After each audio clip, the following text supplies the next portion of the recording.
Բարի օր, այսօր կխոսենք միգրենի մասին եւ տաղավարում հյուրընկալել ենք Տոնոյան բժշկական կենտրոնի նյարդաբան Արև Ղարիբյանին։ Բարև ձեզ։ Բարև ձեզ։ Հաճախ ենք լսում ես միգրեն ունեմ արտահայտությունը, որը կապում են մարդիկ ուժեղ գլխացավերի հետ, սակայն ամեն ուժեղ գլխացավ կապ ունի միգրենի հետ։ Միգրենը դա ուղղակի գլխացավ չէ։ Դա նյարդային համակարգի հիվանդություն է, որն արտահայտվում է գլխացավերով, ուղեկցվող լուսավախությամբ, ձայների հանդեպ անտանելիությամբ, սրտխառնոցով, փսխումով եւ կարող է տևել ժամեր, նույնիսկ օրեր։ Ունի իր հստակ բուժումը։ Միգրենը ինքնին հենց արտահայտվում է գլխացավով։ Գլխացավը կարող է լինել միակողմանի, այսինքն ցավի գլխի ընդհանրենք աջ կեսը կամ ձախ կեսը, երբեմն տեղակայումը կարող է փոխվել։ Այստեղ կարևոր է նրա գլխացավի ուղեկցումը, այդ սրտխառնոցով, փսխումով, լուսավախություն, ձայների հանդեպ անտանելիություն։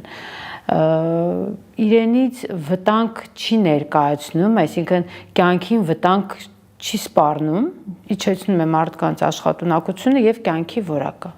Դրա համար շատ կարևոր է ճիշտ ախտորոշել եւ ճիշտ բուժում կազմակերպել։ Միգրենը ունի տեսակներ։ Միգրենը ունի տեսակներ, տարբերում են էպիզոդիկ միգրեն։ Էպիզոդիկ միգրենը արտահայտվում է ամսվա մեջ 1 կամ 2 անգամ գլխացավերով եւ լինում է քրոնիկական միգրեն, երբ ամսվա մեջ գլխացավեր կարող են կրկնվել 10, 15 օր, 20 օր, նույնիսկ ամեն օր կարող է պացիենտ ունենալ միգրենոզ գլխացավ։ Միգրենը ունի նաև փուլեր, այսինքն սկզբնակ առաջին 2 օրը, նախքան միգրենը լինում են նախանշաններ, որոնք են դրանք։ Այստեղ ոչ թե փուլերն են, այլ պացիենտը սովորաբար զգում է գլխացավը, որ պետք է հիմա գլխացավ ունենա, դա կոչվում է աուրա։ Դրանով էլ է տարբերվում միգրենի մյուս գլխացավերից, որ ունենում է պացիենտ աուրա, օրինակ կարող է ունենալ աչքերի առաջ ինչ-որ սև կետեր կարող են լինել, կարող է ընդհանուր մարմնի թմրացություն զգալ, կամ մարմնի մի կեսում զգալ թմրացություն, եւ արդեն պացիենտը գիտի, որ ունենալու է գլխացավ, հիմա գլխացավը կսկսվի։ Գլխացավը սկսվում է սկզբից ավելի թույլ ինտենսիվությամբ, այնուհետև զարգանալով առաջանում է գլխում այսպես ասած պուլսացիայի զգացողություն, պուլսացվող գլխացավ է զարգանում եւ այդպես կարող է տևել 2-3 օր, եթե իհարկե դեղորայքային բուժում չի ստանում բուժառուն։ Այս հիվանդությունը ժառանգական նախադրամադրվածություն ունի։ Այո, միգրենը դա նյարդաանոթային համակարգի ժառանգական առանձնահատկության արդյունք է։ Պատճառները կարող են տարբեր լինել, այսինքն այն գործոնները, որոնք կնպաստեն նոպայի առաջացմանը, դրանք տարբեր կարող են լինել, որոշ սննդային չարաշահումներ, անքնություն, ստրեսը, հորմոնալ փոփոխությունները օրգանիզմում, բայց հիմնական այդ պատճառը դա հենց ժառանգական առանձնահատկությունն է նյարդաանոթային համակարգի։ Կանխելու որևէ միջոց չկա։ Մենք կարող ենք կանխել միգրենի նոպան։ Բուժումը ուղղված է միգրենի նոպան կանխելու, 2 ուղղություն ունի բուժումը։ Առաջինը դա նոպաների պրոֆիլակտիկա, այսինքն որ նոպաներ որպեսզի չունենա կամ հազվադեպ ունենա, եւ երկրորդ ուղղությունը դա նոպայից դուրս բերելն է, բայց մենք չենք կարող արդեն այդ ժառանգական առանձնահատկությունը ինչ-որ դեղորայքային միջամտություններով շտկել։ Մարդիկ կան, օրինակ ասում են, որ գլուխը երբ լվանում են, ուժեղ գլխացավ է սկսվում եւ անգամ 5-ից 6 օր դա չի անցնում այդ սուր գլխացավը։ Խոսում ենք միգրենի մասին, թե գլխացավի ինչ-որ տեսակի։ Մենք այստեղ չենք կարող ասել, որ միանշանակ դա միգրեն է, թե ոչ։ Եթե ուղեկցվում է սրտխառնոցով, փսխումով, եթե կա լուսավախություն, այսինքն մարդը ուզում է մութ սենյակում պարկել, աղմուկ չլսել, որովհետև դրանք ուժեղացնում են իր գլխացավը, ուրեմն այո, դա միգրենի մասին է խոսում։ Իսկ եթե նման ուղեկցող նշաններ չկան, ամենայն հավանականությամբ դա միգրեն չէ։ Ամեն գլխացավ չի, ամեն սաստիկ գլխացավ չի, ամեն տևական գլխացավ չի, որ միգրեն է։ Մութ սենյակից խոսեցին, ասում են հենց միգրենի ժամանակ կարևոր է մութ սենյակում հանգիստ պառկելը, եւ դա օգնում է։ Այո, դա հենց լուսավախությունն է, այսինքն մարդը վախենում է վառ լույսից, վախենալ ոչ թե ուղիղ իմաստով ենք ասում, այլ խուսափում է վառ լույսից, որովհետև վառ լույսը ավելի է սաստկացնում գլխացավը։ Դրա համար փորձում են մութ սենյակում պառկել, որպեսզի եղած գլխացավը էլ ավելի չուժեղանա։ Գինին եւ օծանելիքը միգրենի պատճառ կարող են հանդիսանալ։ Այո, գինին, ինչպես նաև ցանկացած այլ ալկոհոլային խմիչք կարող են պրովոկացնել միգրենի նոպան, սուր հոտերը կարող են պրովոկացնել, այո, օծանելիքի հոտը, սուրճի չարաշահումը, պանրի չարաշահումը նույնպես կարող են պրովոկացնել միգրենի նոպան։ Ժողովրդական բժշկության մի շարք խորհուրդներ կան, որտեղ նշվում է, որ կարող են ոտաբոբիկ քայլել կանխելու համար միգրենը կամ խունկ ծամել եւ նջասենյակում ունենալ եղևնու տերևներ, որ տարբերակն է օգնում։ Ոչ ճիշտ ասած, չեմ կարող ասել ոչ մի տարբերակը, ճիշտ ասած ոչ լսել եմ, ոչ պացիենտներից բնականաբար խորհուրդ չեմ տվել, բայց կարելի է ենթադրել, որ դրանք ինչ որ շեղող միջոցներ են գլխացավից փոքր շեղվելու, հա, իսկ եղևնին ննջարանում դե մենք գիտենք, որ այդ եղևնու հոտը ընդհանրապես նյարդային համակարգի վրա այդ բույրը հանգստացնող ազդեցություն ունի, միգուցե այդ ճանապարհով կարող է մի փոքր թեթևացնել, բայց որ հստակ նոպան, որ ասենք դրանով դուրս կգա, չէ։ Ինչու է միգրենը համարվում երիտասարդների հիվանդություն։ Միգրենը սովորաբար արտահայտվում է հենց երիտասարդ տարիքում, նույնիսկ մանկական տարիքում է կարող է արտահայտվել, երբ որ սկսում է այդ հորմոնալ ֆոնը փոխվել դեռահասության շրջանում եւ մինչեւ կանանց մոտ կլիմակտերիկ շրջանը, այդ 15-ից 52-55 տարեկանների մոտ են ավելի շատ արտահայտվում, հենց պատճառը դա է, որ օրգանիզմում ինչ որ մի հորմոնալ փոփոխություն է տեղ ունենում, դա կարող է նպաստել նոպաների ի հայտ գալուն, այսինքն կա ժառանգական նախատրամադրվածություն եւ այդ հորմոնալ ֆոնը նպաստում է, որ նոպաները ի հայտ գան։ Դե դեռահասության ժամանակ գիտենք, այնուհետև սեռական կյանքով են սկսում ապրել, հղիություն, կերակրում, մի խոսքով այդ ամեն ինչը նպաստում է, որ դե դա կանանց մոտ, տղամարդկանց պարագայում այդ նույնպես տեղ ունենում որոշ հորմոնալ փոփոխություններ եւ դա էլի նպաստում է նոպաների առաջացմանը։ Եվ երեխաների եւ մեծահասակների դեպքում նույն ախտանշաններն են։ Այո, հիմնականում նույն ախտանշաններն են, երեխաների դեպքում կարող է այդպես վառ արտահայտված չլինել, բայց հիմնականում նույնն է։ Եթե չեմ սխալվում, որովայնային ցավեր են ունենում երեխաները միգրենի դեպքում ավելի շատ։ Պարտադիր չի, կարող է արտահայտվել նաև այդպես։ Գլխացավի հետ մեկտեղ որովայնի ցավ կարող է լինել, կարող է չլինել։ Դա ինչ որ նշանակալի սիմպտոմ չի, որ ասենք, հա, որովայնը ցավում է, ուրեմն դա հաստատ միգրեն է։ Չէ, անպայման պետք է հարցնել ծնողները կամ ազգականներից որևէ մեկը ունի միգրեն թե չէ եւ հետո ըստ այդմ արդեն դիագնոզը կառուցել նաեւ կլինիկական ախտանշանների հիման վրա։ Դե միգրենի համար չկա ինչ որ հատուկ հետազոտություն, որ անենք եւ հասկանանք, ահա, այդտեղ ունենք միգրեն կամ օրինակ MRT անենք կամ գլխուղեղի կատե անենք ու հասկանանք միգրեն կա թե չկա։ Ախտորոշումը դրվում է հիմնականում կլինիկական ախտանիշների հիման վրա, այսինքն պացիենտի գանգատների հիման վրա։ Բայց չի լինում, որ սխալ ախտորոշում կատարվի։ Դե սխալ ախտորոշում կարող է կատարվի, եթե հաշվի չառնվի այդ գանգատները կամ սխալ անամնեզ հավաքվի։ Բայց դա այնքան տիպիկ արտահայտում ունի այդ հիվանդությունը, որ դժվար էլի սխալվել։ Տարիքի հետ հիվանդությունը զիջում է դիրքերը թե հակառակը։ Գիտեք, բժշկության մեջ ընդհանրապես չկա ինչ-որ օրենք, որ ասենք հաստատ զիջում է կամ հաստատ չի զիջում։ Կան դեպքեր, երբ կանանց մոտ օրինակ կլիմակտերիկ շրջանում միգրենի լրիվ վերանում է։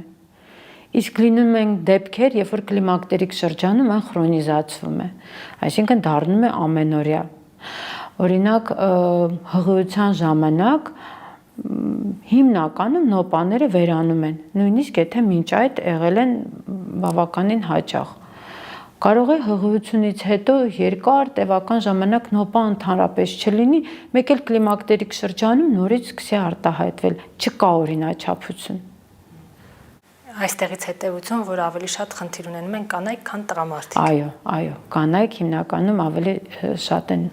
միգրեն ունենում, բայց տղամարդիկ էլ են ունենում։ Միանգամից դիմում են նյարդաբանի, թե այլ բժիշկների մոտ գնալուց հետո են նոր հասկանում, որ միգրեն ունեն։ Սկզբից դիմում են թերապևտների։ Թերապևտները ուղղորդում են նյարդաբանների, բայց պարտադիր չէ, որ ընդհանրապես դիմեն բժշկի։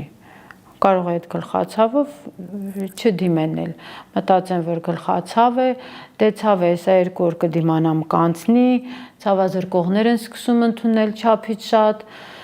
հետո երբ որ արդեն տեսնում են, որ այդ ցավազրկողներն էլ չեն օգնում, նոր դիմում են նյարդաբանի։ Ասեմ մի բան, որ շատ կարևոր է,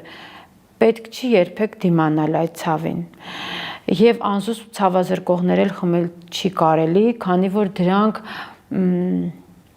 իրենց հերթին սկսում են գլխացավի մի ուրիշ տեսակ գեներացնել, այսինքն սկսվում է կախվածության գլխացավ, այսինքն գլուխը ցավում է, որովհետև ցավազրկողը չես ընդունել։ Եվ այդպես քրոնիզացվում է միգրենը։ Դրա համար ավելի ճիշտ է, երբ որ ի սկզբանե դիմեն, թեկուզ թերապևտը պարտադիր ուղղորդում է նյարդաբանի մոտ։ Բայց սովորական ցավազրկող դեղորայքը օգնում է, թե սկզբնական շրջանում այո, կարող է օգնել։ Սկզբնական շրջանում սովորական հակաբորբոքիչները մենք այդպես սիրում են նիմեսիլ, նուրոֆեն կարող են օգնել։ Բայց հետագայում արդեն դրանք չեն օգնում։ Հատուկ միգրենի նոպան հանելու համար կան հատուկ պրեպարատներ, տրիպտանային խումբն են, որոնք որ հենց հակամիգրենիային պրեպարատներն եւ հենց միայն օգնում են միգրենիոզ գլխացավի դեպքում։ Ուրիշ ոչ մի պարագայում նրանք չեն աշխատում։ Այդ գլխացավերը ժամեր են տևում, թե շատ կարճ։ Կարող է տևել 4, 5, 6 ժամ։ Կարճատև ցավ սովորաբար չի լինում, որ 5 րոպե տևի կամ 10 րոպե։ Միգրենի նոպան երկարատև է ժամեր եւ նույնիսկ օրեր։ Մի նոպան կարող է տևել 2-3 օր։ Այդ օրերի ընթացքում անընդմեջ լինի գլխացավ։ Շատ են միգրեն ունեցող մարդիկ։ Ըստ ստատիստիկայի մոտավորապես 15%-ը կանանց տառապում են միգրենյով, տղամարդկանց պարագայում մի քիչ երևի ավելի քիչ։ Խոսենք նաև բուժման մեթոդներից, ինչ եղանակներ կան։ Ինչպես արդեն ասեցի, բուժման 2 ուղղություն գոյություն ունի՝ միգրենի նոպայի պրոֆիլակտիկա եւ միգրենի հենց նոպայի բուժում։ Դեղորայքային խմբերը տարբեր են։ Մենք նշանակում ենք դեղորայք երկարատև կիրառման, որպեսզի նոպա չլինի, եւ նշանակում ենք պրեպարատ, որը հանում է նոպայից, այսինքն երբ պացիենտը ունենում է նոպա, հենց նոպայի սկզբում ընդունում է հակամիգրենիային պրեպարատը եւ նոպան ուղղակի չի զարգանում։ Այդ բուժման տարբերակներն են, կա նաև տարբերակ, երբ չի օգնում ոչ պրոֆիլակտիկ մեթոդները, ոչ նոպայից հանելու պրեպարատներ, այդ ժամանակ արդեն կիրառում ենք բոտուլինոթերապիա։ Մեր բոլորի կանանց սիրված բոտոքսը, որը գեղեցկության նպատակով են ներարկում, օգնում է նաև միգրենի, հատկապես քրոնիկական միգրենի ժամանակ։ Բադա ոնց են բացահայտել, որ օգնում են նաև միգրենի դեպքում, որովհետև կնճիռների համար է, չէ՞։ Այո, դա ամերիկացիներն են բացահայտել շատ շուտվանից։ Երբ միգրեն ունեցող կանայք դիմել են կոսմետոլոգի, հենց կնճիռները շտկելու նպատակով նկատել են, որ իրենց գլխացավերն էլ են պակասել եւ հաճախականությունը եւ ինտենսիվությունը եւ այդպես հայտնաբերել են, որ բոտոքսը կարող է էֆեկտիվ լինել միգրենի բուժման հարցում։ Քանի ամիս է այդ էֆեկտը գործում։ Էֆեկտը գործում է այնքան, ինչքան ազդում է, ինչքան աշխատում է տոքսինը։ Միջինը 4-ից 5 ամիս։ Նա չի ազդում միգրենի առաջացման մեխանիզմների վրա, թուլացնելով մկանները, գլխի եւ պարանոցի մկանները թուլացնելով, ուղղակի թույլ չի տալիս, որ պացիենտը ցավ ունենա, որ ցավ զգա։ Հետո երբ տոքսինի ազդեցությունը վերանում է, գլխացավը կարող է նորից, այսպես ասած, հետ վերադառնալ։ Հետազոտությունները ցույց են տվել, որ 3 անգամ, 3 պրոցեդուրայից հետո գլխացավը վերադարձող գլխացավը ավելի քիչ ինտենսիվ է լինում եւ նոպաները ավելի հազվագ են լինում։ Այսինքն ձերբազատվել լիովին միգրենից հնարավոր չէ, բայց հնարավոր է անել, որպեսզի նոպաները ավելի հազվագ լինեն եւ ավելի հեշտ ընթանան, թեթև ընթանան։ Հիմա բավականին դիմելիությունը շատացել է, որովհետեւ կանայք հատկապես փնտրում են միջոց, ոնց ստացվում է երկուսը մեկում։ Իհարկե ոչ բոլոր կնճիռներն են շտկվում, որովհետև բուժական